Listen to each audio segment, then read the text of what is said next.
myself to call you my ariko ngewe nyine why people bumva yuko nyine nta mugore deservinga bro nabyawe n'umugore ni utagomba kugira uwo kubyara undi.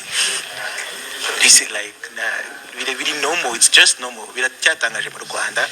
Byari ibyishimo kandi ni ibintu birenze cyane, ibintu atari yarigeze arota n'umunsi wa rimwe. Uwo nta undi ndavuga umuhanzi Neo Bosco umaze gukora ibintu bihambaye cyane, umaze gukora ibintu biri ku rundi rwego nyuma yuko afashe umukobwa rwose akamubwira ati se witeguye kumera umugore.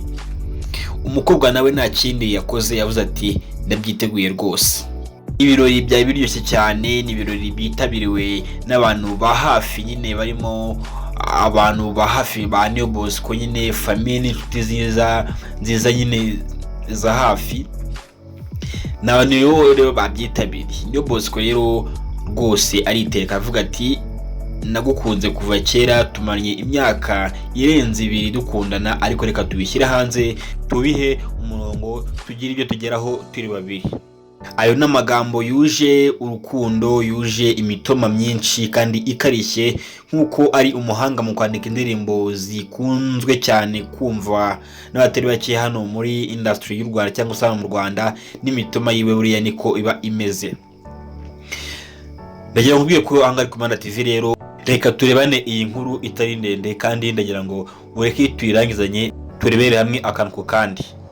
Uwitwa Neo Bosco mu minsi yashize nibwo yagiye kuri Instagram yiwe arapostinga avuga ati happy birthday mukunzi.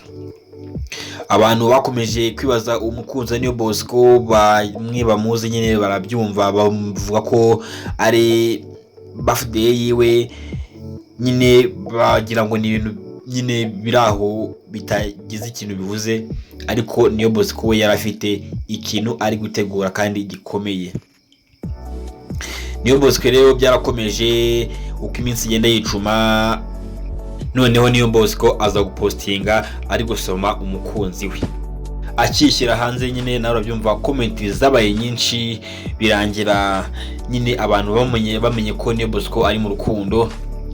Ariko ku munsi w'ejo tariki 18 z'ukwezi kwa 9 nibwo Neo Bosco yatumije umukunzi we ariko amutunguye. Neo Bosco yaragiye yatumira inshuti n'abavandimwe, atumira umuryango nyine, birumvikana n'abandi bantu bakiya nyine bo muri industry hano mu Rwanda nyine. Baricara, Neo Bosco ahamagara umukunzi we aramubwira ati ngwino hano. Umukunzi we nawe ntiyarazi ko ahantu ari, ntiyarazi ko ibintu bimeze, ahubwo yatunguye no kuza agasanga Neo Bosco agiye kumupropoza. Barahagarara aramubwira ati niteguye ko wambera umugore. Ati se urabyemeye? Undi nawe ati yego rwose ndabyemeye. Akibyemera rero Neo Bosco nawe yaratangiye afata gitari yiwe aravuga ati rero imitoma nuko nguko noneho ugiye kuba wayirya. Neo Bosco yatangiye aririmba indirimbo imwe muzakunzwe ya Veterana Dorcas Imana, arangije arenzaho indi yamuhimbiye nyine indirimbo yamwandikiye akuba ati nzayikuririmbira ku munsi nk'uyu nguyu, wishime ubone ko wakunze umuntu muzima. Benshi bavuga ko Neo Bosco kuba yabaye yashatse uyu mugore cyangwa se yambitse impeta uyu mukunzi we, bavuga ko rwose yaba yakoze ngo ibintu bihambaye cyangwa kandi nyine ngo birenze, ariko bamwe siko babyemeranyaho bose, kuko bavuga ko uyu mukobwa w'ikimero gutya, umukobwa mwiza, umukobwa ubona, umukobwa nyine ufite byose by'umuntu muzima, udafite urugero rumwe rupfuye, ati kuba yakemera uyu muhanzi Neo Bosco utabona, ati ni ibintu bihambaye cyane. Benshi bavuga ko rero ngo yaba ari gukurikira amafaranga cyangwa se kuba nyine ibijyanye n'imitungo kwa Neo Bosco wenda bitabuze, ahubwo ko nyine yaba aricyo yaba yashatse gukurikira. Benshi bavuga ko rero uyu mukobwa w'ikimaro gutya ngo Neo Bosco atagakwiye kuba ari we ashatse cyangwa se ngo amwemere, kubera ko rwose ngo ejo cyangwa se ejo bundi ngo iminsi bari kwiberera ku ntoki, ngo gutandukana ngo byaba byihuse cyane, ngo benshi ntabwo babona bamaranye imyaka myinshi. Gusa uwitwa Niyo Bosco ibi byose bikirangira yamaze kuba yakora nyine ibyo ngibyo yo kuba yapropoza umukunzi we ku mugaragaro, arifata ajya kuri microphone za Irene.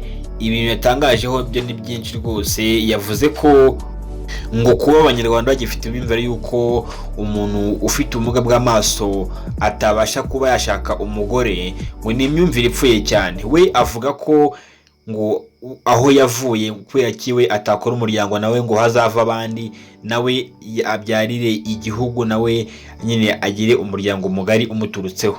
Nyuma y'amagambo menshi rero yagiye tangaza n'ibindi abantu bagiye bagenda bandika ku mbuga nkoranyambaga, we icyo yarengejeho yavuze ko noneho mu minsi iri imbere bitari butinde barya mu murenge bakagaragara nk'umugore n'umugabo noneho byemewe n'amategeko, kandi ubwo n'ubukwe nyine ubwo ngo buzaba buri hafi.